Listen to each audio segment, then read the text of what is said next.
তাহলে ফুকাহে কেরামের ইয়া হচ্ছে কি 5 ওয়াক্ত নামাজ পড়া এটা ফরজ, সবচেয়ে বড় ফরজ। আউয়ালু মা ইউহাসাবু বিহিল আবদু ইয়াউমাল কিয়ামা as-সালাত। বান্দার হাসরের ময়দানে প্রথম যেই হিসাবটা করে নেওয়া হবে সেটা কিসের হিসাব? সালাতের হিসাব। তো এই জন্য এগুলো হচ্ছে ফকিহ তাদের পরিভাষা, সেই হিসাবে ভাগ করা হয়েছে। ফরজ, তারপরে সুন্নত, ওয়াজিব, তারপরে হচ্ছে সুন্নতে মুআক্কাদা, তারপরে হচ্ছে সুন্নত, তারপরে নফল, মুস্তাহাব, এভাবে ভাগ ক্লাসিফিকেশন করা হয়েছে। কেন?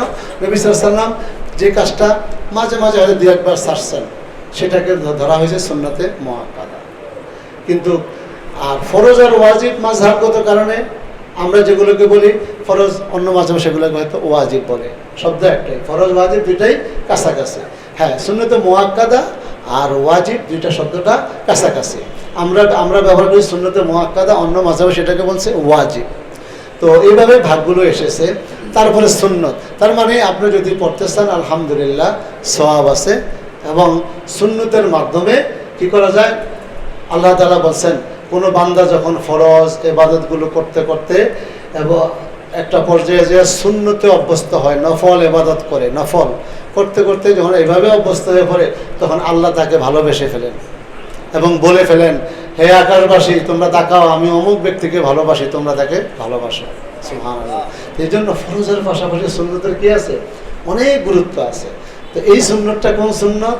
এটা হচ্ছে স্বাভাবিক সালাত, যেটা আমরা ফরজ ও ওয়াজিবের পরে পড়ি। তাহলে এটা হচ্ছে ফকিহদের ক্লাসিফিকেশন, বিভাজন।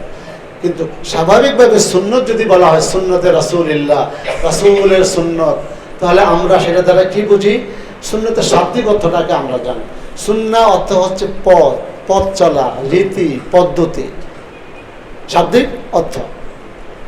যেমন হাদিসে আসছে মান সান্না ফিল ইসলামি সুন্নাতান হাসানা ফালাহু আজরুহা ওয়া আজরু মান আমিলা বিহা। যে ব্যক্তি ইসলামে ভালো একটা রীতি কি করলো? প্রচলিত করলো। ভালো রীতি মানে নিজের থেকে না, ভালো রীতি মানে নবী সাল্লাল্লাহু আলাইহি ওয়াসাল্লামের সুন্নতে আছে কিন্তু হারিয়ে গেছে, কিন্তু ভালো কাজ কোরআন হাদিস দ্বারা সমর্থিত কিন্তু কাজটা সমাজে নাই। এমন একটা সুন্দর একটা ভালো কাজ যে সমাজে প্রচলন করলো, যে করলো এবং যে এই কাজ অনুযায়ী ওই সুন্নত অনুযায়ী আমল করলো, সমান সওয়াব, দুজনের কি সমান সওয়াব।